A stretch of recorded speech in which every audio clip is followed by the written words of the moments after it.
Akka bultan kabajamtoota hordoftoota koo oduu yeroo kanaan sindimaan oduu waliin hortee Afrikaati. Filannoo Itoophiyaa irratti mari'annee walii hin gallu taanaan biyyi goolama siyaasaa keessa seentii jedhu paartileen siyaasaa. Sababa weerara dhibee COVID-19 filannoo biyyoolessa Itoophiyaa yeroo isaa dheeressuudhaan walqabatee rakkoo heerri mootummaa keessa galeef paartileen siyaasaa kallattiin furmaata kaa'aniiru.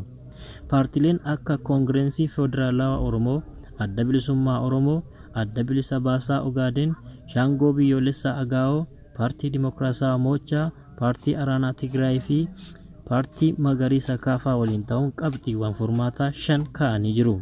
Inni duraa aangoon mootummaan bu'uura heeraa mootummaatiin. Qabxiiwwan 5 keessaa inni jalqabaa aangoo mootummaan karaa heera mootummaa qofaan taa'u akka qabu, filannoo waggaa 5 geggeeffamu akka qabuu fi Itoophiyaa keessatti yeroo turtii aangoo mootummaa tokko waggaa 5 qofa ta'u akka qabu heera mootummaa irratti ifatti taa'eera waan ta'eef kana ciccinee hojiirra oolchinaa jedhu.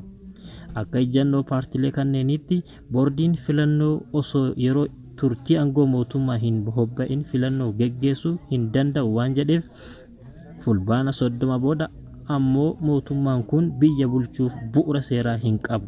Lammaffaa paarlaamaa diiguun furmaatan fidu. Sababa filannootiin burjaajii heerri mootummaa keessa seene hambisuuf qabxiilee arfan mootummaan akka filannootti dhiheesse haalaan qaaccesinee ilaalleerraa jedhu. Paartileen kunneen qabxiilee dhiyaatan keessaa tokkoon isaaniitiifuu heerri bu'uura ta'e hin jiru jedhan.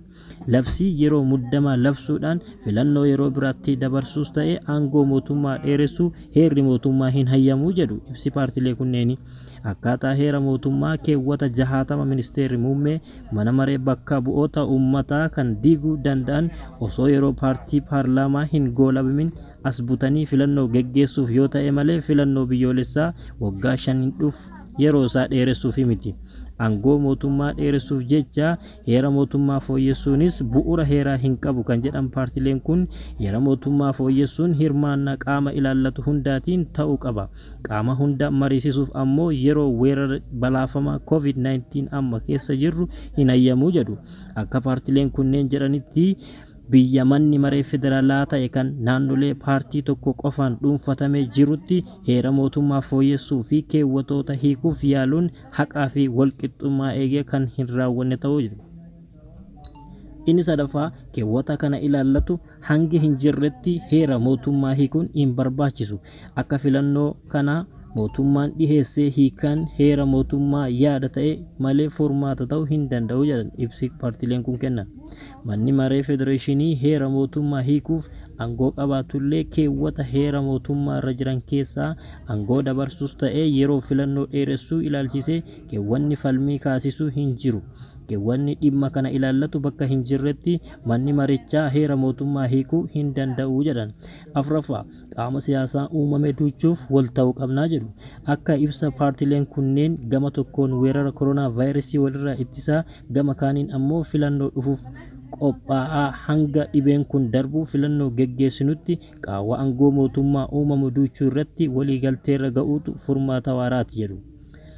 Haala amma jiru caasaa siyaasaa ijaaruun rakkisaa ta'us mootummaan amma jiru garuu hojii guyyaa guyyaa hojjechuun dirqama isaa baachuu jennee amanna. Waan furmaata siyaasaatis jennus bal'inaan qopheessinee qaama seera baasuuf dhiheessuuf qabxii xumurreerraa jedhu. Akkaataadhuma waadaa galameen paartilee morkattootaa mariisisuuf qophiidha jennee eegnaa jedhu. Shanaffaa haasaa fi walta'iinsa paartilee siyaasaa dirqamaadha jedhu. Kanaan alatti tarkaanfiin fudhatamu kamiyyuu gama siyaasaa heera mootummaa fi uummata biratti fudhatamummaa waan hin qabneef biyyattiin kanaafuu walta'iinsi hunda biratti fudhatamu irra gahuuf qajeelfamoota armaan gadii irratti wal ta'uu qabnaa jedhu paartileen siyaasaa kun. Tokkoffaa mariin paartilee siyaasaa filannoo bara 2020 irratti hirmaachuuf ulaagaa guutanii galmaa'an gidduutti ta'uu qaba.